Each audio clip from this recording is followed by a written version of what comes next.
যেতিয়াই ভাৰতৰ মাটিত কোনোবাই আক্ৰমণ চলায়, যেতিয়া ভাৰতৰ কোনোবা জীয়াৰী বোৱাৰী যদি সেন্দুৰ মুচিবলৈ চেষ্টা কৰে পাকিস্তানে, তেতিয়া ভাৰতে অপাৰেশ্যন সিন্দুৰ আৰম্ভ কৰে আৰু কেনেকৈ ঘৰত সোমাই পেলাই পাকিস্তানক আক্ৰমণ কৰিছে সমগ্ৰ ভাৰত, সমগ্ৰ বিশ্ব ইয়াৰ সাক্ষী।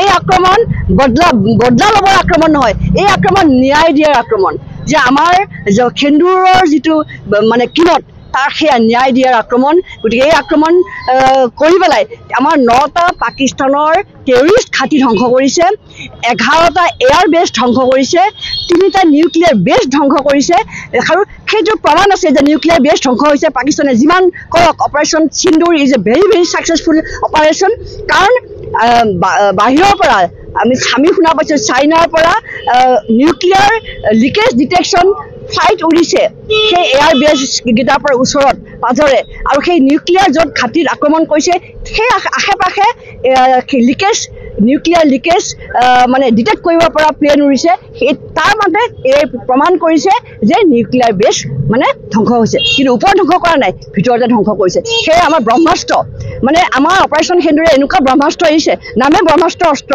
যে ভিতৰত সোমাই পেলাই মাৰিছে, মাটিৰ তলত নিউক্লিয়াৰ প্লেন ধ্বংস কৰি দিছে, বাহিৰত তাৰ কোনো চিনচাপ নাই। তথাপি পাকিস্তানে ডিটেকশ্যন কৰিবৰ কাৰণে প্লেন উৰাই চাই আছে, কিজানি ডিটেকশ্যন হৈছে, কিজানি মানে লিকেজ হৈছে, ডিটেকশ্যন কৰিবলৈ চেষ্টা কৰিছে। গতিকে পাকিস্তানৰ এতিয়া এই মুহূৰ্তত বেছ ধ্বংস হৈ গৈছে। অল এণ্টায়াৰ ইণ্টাৰনেশ্যনেল ছাপৰ্ট ইণ্ডিয়াৰ লগত আছে।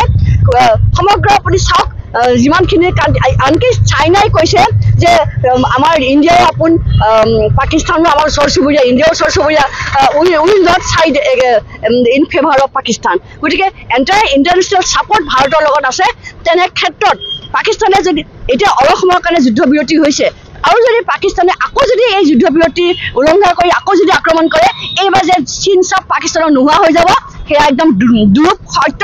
আৰু ডক্টৰ হিমন্ত বিশ্ব শৰ্মাৰ মুখ্যমন্ত্ৰী আপোনালোকে দেখিছে এটা ষ্টেপ আমাৰ বিৰাট ভাল লাগিছে, সমগ্ৰ অসমে শলাগ লৈছে। যিমান সেনা আছে আমাৰ অসমত, সেনাৰ পৰিয়ালৰ খা খবৰ লৈছে, সেনাৰ ঘৰে ঘৰে যাবলৈ আমাক কৈছে। গতিকে আমাৰ দেশৰ কাৰণে যুদ্ধ কৰা সেনাসকলৰ নিজৰ ঘৰৰ খা খবৰ লোৱা, তেওঁলোকৰ সকলো সুবিধা প্ৰদান কৰিবৰ কাৰণে মুখ্যমন্ত্ৰী ডাঙৰীয়াই সেইটো বৰ ভাল ষ্টেপ লৈছে, সকলোৱে শলাগ লৈছে তাৰ বাবে। পেহেলগামত যে নৃশংসভাৱে আমাৰ পৰ্যটকসকলক হত্যা কৰিছিল পাকিস্তানী উগ্ৰপন্থীয়ে, আৰু এই উগ্ৰপন্থীক মষিমূৰ কৰাৰ নিমিত্তে ভাৰত চৰকাৰৰ যি সিদ্ধান্ত আছিল, সন্মানীয় দেশৰ প্ৰধানমন্ত্ৰী নৰেন্দ্ৰ মোদী ডাঙৰীয়াৰ বলিষ্ঠ নেতৃত্বত 7 মে নিশা যি অপাৰেশ্যন চলিছিল, কেইবাজনো সন্ত্ৰাসবাদী নিহত হৈছিল।